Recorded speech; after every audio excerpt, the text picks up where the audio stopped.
So now we're going to have a slightly different conversation around AI. And thankfully, when we did a bit of a prep call the other day, when I was talking with Amy and Jenna, they are both very, very experienced in the use of PMax. I actually haven't used it, so this was a learning experience for me as well. So for those of you who haven't necessarily used PMax, before I even get into that, let's allow you to do your introductions of yourselves. But then when you do the introductions, just explain a little bit about how you're using Performance Max from Google as well, okay? Sure. I'm Amy McClain-Ponder. I work at Beeby, Clark & Meyler. I oversee the paid search team there. So basically, we are using PMax for all of our retail clients, but we are testing into it for all of our other clients. So I come with a little bit of a different perspective than Jenna because we have B2B, we have travel, we have real estate. So we have different strategies for basically every client. Jenna Mordaga, I lead paid search for Tapestry, which is the parent brand of Coach Kate Spade and Stuart Weitzman. So to Amy's point, because we are a shopping, retail, direct-to-customer, e-commerce business, PMax is a huge component of just our core paid search strategy. So we are in it, we are using it, we are making it work for us. And I think, that's one of the big differences that we have where it's, we don't have the luxury to, step into it and test it out and see how it goes. It's, Google laid it out there for us and we had to adapt it and make it work. Yep. And I found, PMax is fascinating because on one side of things, it is intended to make both your jobs easier, right? It gives you access to more inventory, more options for where to go reach an audience. On the flip side, from a publisher, it allows them to monetize more robustly what I would consider the junk inventory.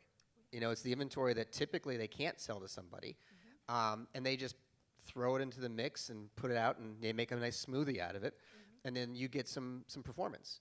So if we're talking about it in terms of its search, its discovery, its YouTube, it's everything, where do you see the most value in it in part of the media mix? Is it something that you see replaces components of your media mix? Does it complement other elements of your media mix? Just talk a little bit about that. Amy, you want to start? Sure. So I think for a lot of our non-retail e-com clients, this is definitely an expansion strategy. So we are always starting with paid search. We have paid social in there. And PMax is definitely a next step. So you have extra budget, we're gonna kind of test into this. So essentially how we look at PMax for all of our clients is really we always have to test into it. So we always set up PMax uplift experiments because we just don't know. We don't know. It's not like paid search where we all have a codified set of best practices, right? We all know that running broad match terms with no negative keywords is usually not the best way to go.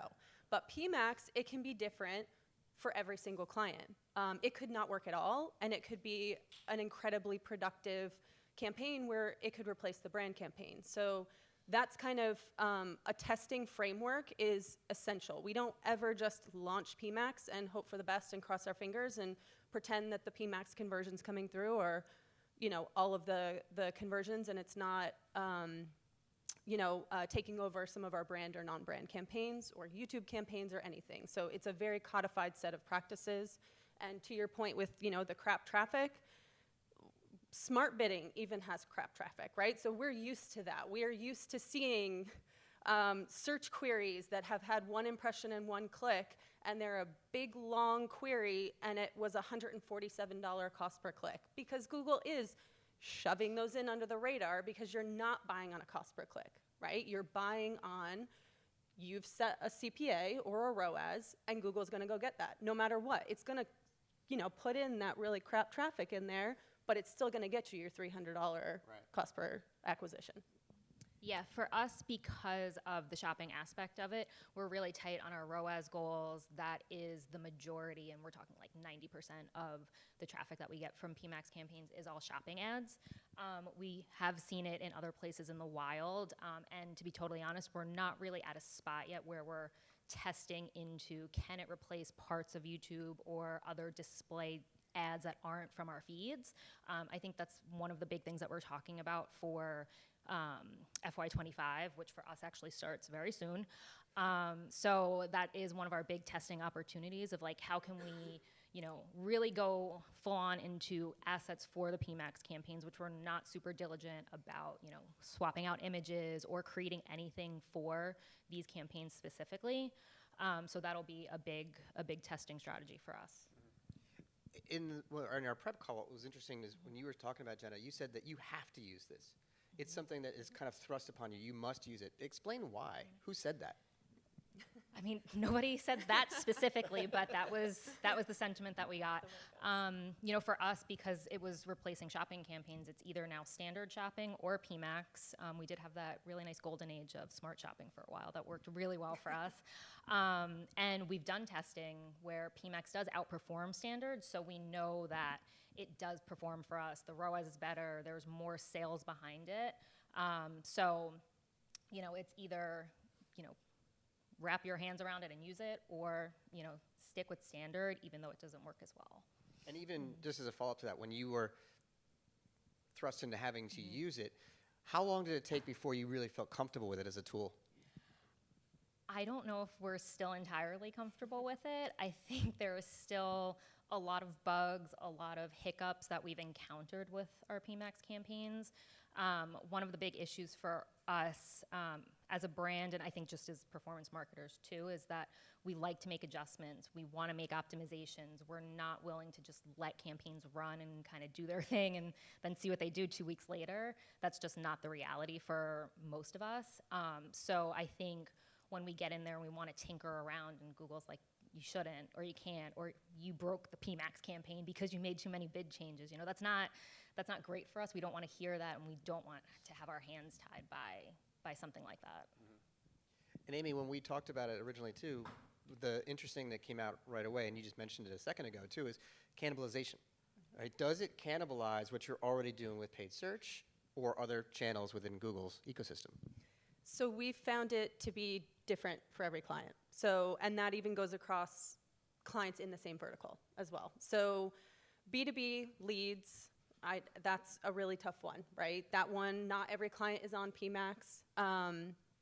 But we have, like I said earlier, we have a very specific testing plan that we come up with for PMax. We're definitely an always be testing kind of format. So the very first test we typically do is excluding, put the brand exclusions on. So regardless, if you launch PMax, we always start with brand exclusions. And we're always comparing that to the non-brand campaigns that are already in the campaign, or if there's demand gen or YouTube, and we're comparing against all of that using the PMax uplift experiment. Now, through that, we should be able to see whether it's cannibalizing. Typically, that's the first step. If it is cannibalizing, that's when we'll end, and that's it. The next test, if we're seeing that incrementality, we're seeing, that it is actually driving extra leads or reservations, that's when we'll actually take the brand exclusions off potentially and make sure that the brand campaign isn't better invested into the PMax campaign. So that's typically not the case, and I don't think it's ever been the case with a brand that has great brand awareness. But we have some brands that have a muddy brand name that could be a non-brand name, or they just have low brand awareness. And there has been cases where it actually is better to take the brand exclusions off, run brand within the PMax campaign, and we're seeing a little bit better efficiencies because Google's going and finding that person through a different way. Mm-hmm. So that's typically how we'll start testing. But is a brand campaign in PMax just a campaign optimized on a significantly higher cost per action? So it's not a brand campaign within PMax. We're just basically letting PMax have the ability to show on brand keywords. That's essentially all it is. And so, letting it show on a keyword that we really don't get a lot of traffic on anyway, sometimes isn't the worst thing in the world because it gives PMax a little bit more data. So that's the only real time when we've seen that including brand in PMax outside of retail, because I'm sure you guys, heard that. But outside of retail, that's pretty much the only time we've really seen that work. Got it. And then in retail, one of the things that's probably most important still is how you segment the audiences that you're going to be going in there because you have different brands to work with in the portfolio.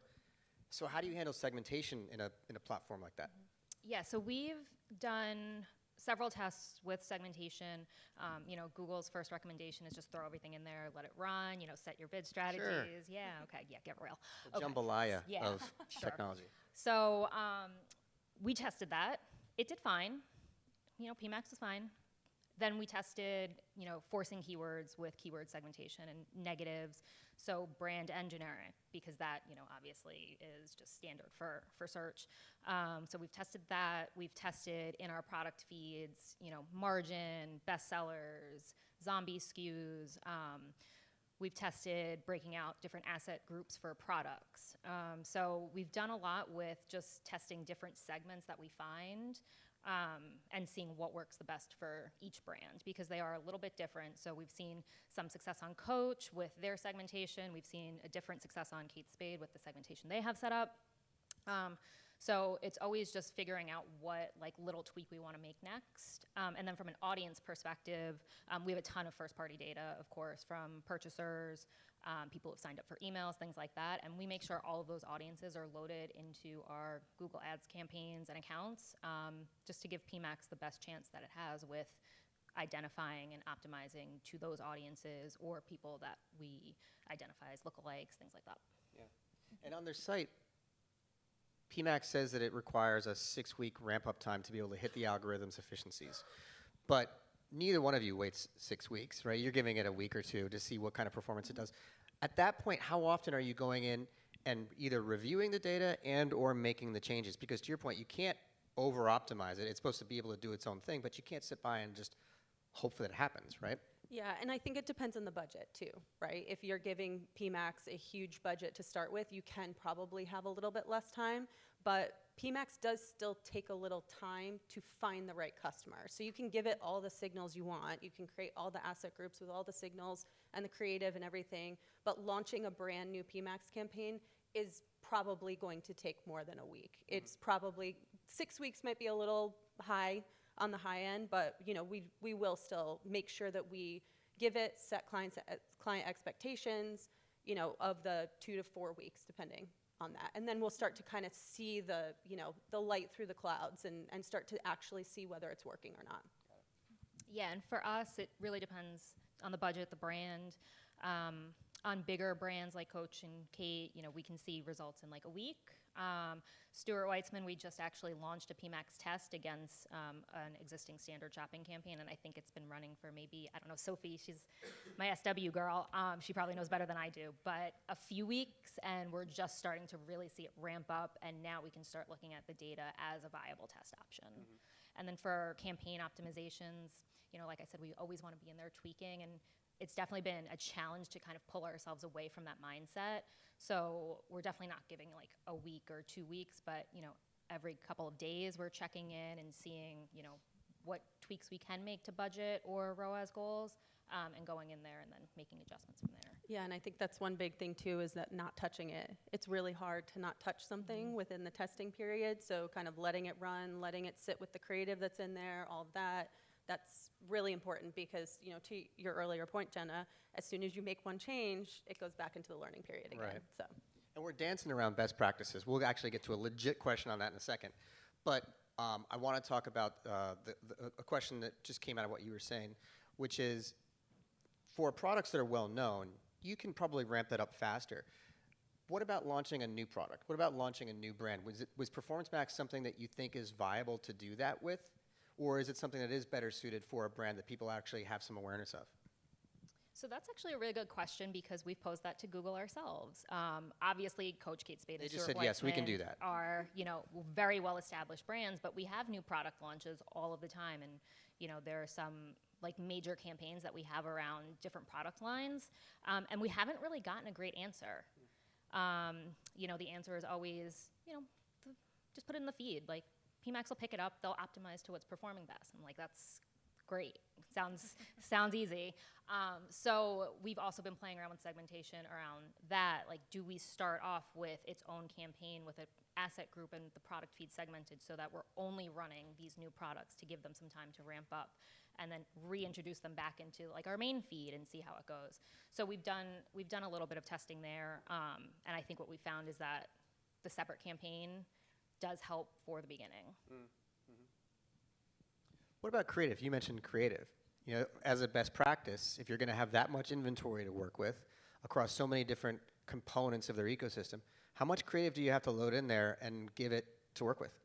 Well, there are limits for each asset group that you can put in there anyway, but I mean, our baseline is that we, and I think this should be for every PMax campaign, is you should never launch without a video, because Google will create its own video, auto-created, and it is terrible. They're horrible. They're horrible. We've seen them in campaigns that we've audited, and they are horrible. And you allow them, not you personally, but like you allow them to do that with your brand? That seems a little bit dangerous anyways. We wouldn't Yeah. advise that ever. We will tell the client that we can't, or we will create it for them. But yeah, you can, Google will auto-create it based on the image assets that's given, the text that's there, and then almost always it never makes any sense based on how they mush it together. So, I mean, that's like baseline best practice. But we'll typically actually work with our social team on what they've seen as best practices. We'll take YouTube videos that have already worked in the past, and then pair them with the specific audience signals that we're using. So that's kind of how that whole entire process of launching PMax works for us. Yeah, the same goes for us. We do use the minimum amount of additional creative assets because we are so shopping focused. So it's all about the product feed and making sure that's optimized the best way possible for us.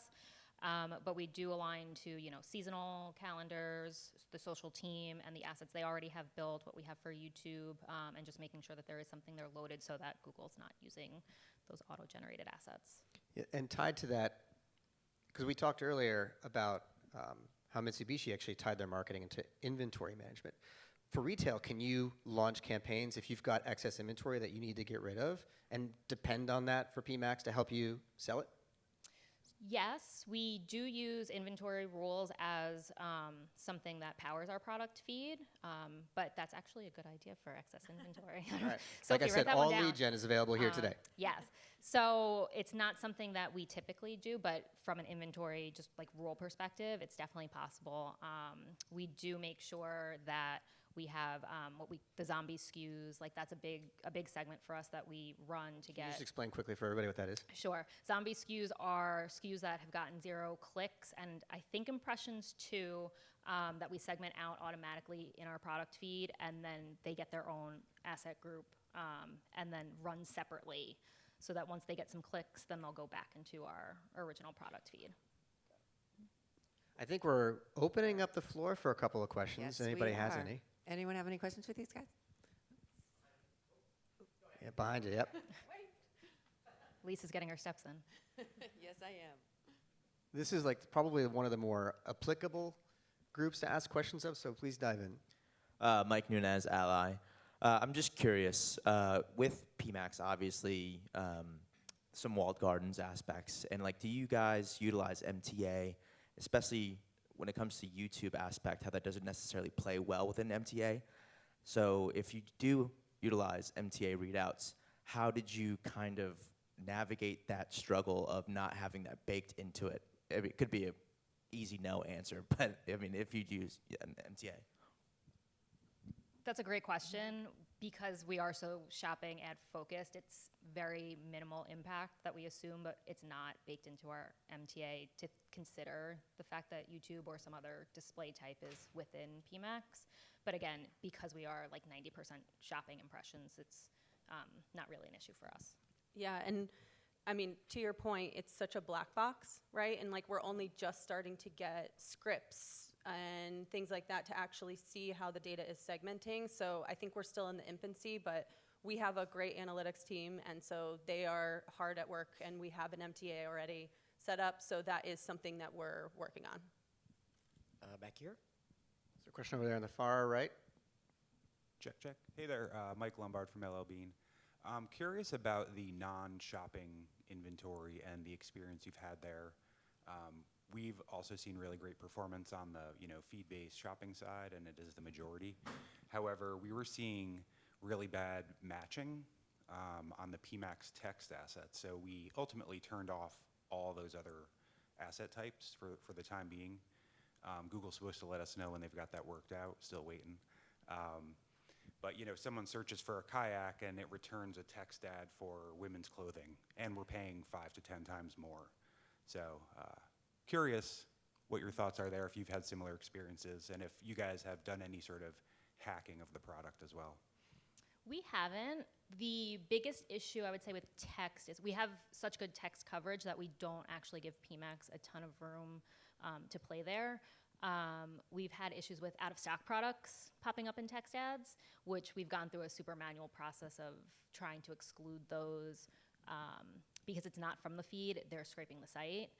So our agency was actually a really great partner in getting some of those exclusions set up. Okay, we have time for one more question. Hi, Brad from Cross Media. What brand safety measures have you implemented into your PMax programs? Yeah, that's a great question. So we always use content suitability in Google Ads, so pretty much everything gets checked in there. And it depends on the client, right? So there's one in there, I think it's like content suitable for families. So that depends on the brand, right? If it's a alcohol brand, I'm definitely checking that. But if it's not, then I might not check that. So those are all in place. We also have worked with Google in the past for like a codified set of exclusions, right? So they get set at the account level. So those are put in there. We also have, usually per brand, we have a codified list of negative keywords that we'll put at the account level or at the campaign level. If it's only relevant to PMax, we'll work with the reps to do that. Yep, same for Tapestry. All Okay, right. so one quick thing we're going to do just All before we right, wrap it all up. right. Okay. You all see the pictures that MediaPost usually posts about the events and such on LinkedIn. We're going to make a picture, okay? So you're going to drop the mic. You're going to pretend to drop the mic. We're going to look all flabbergasted, be like, what are you doing? And you're going to get a good shot of this, okay? Ready? So pretend to drop the mic. Wait. Don't actually drop it. Okay. And then I was you and I actually have to gonna drop pretend like we're really angry, like get flabbergasted. Okay, ready? On the Am I count of actually 3. dropping the Don't mic? actually, just pretend like you're going to do it because it's not a video. Okay, 1, 2, 3. All right, great. Thank you very much. Lisa, you want to end it up?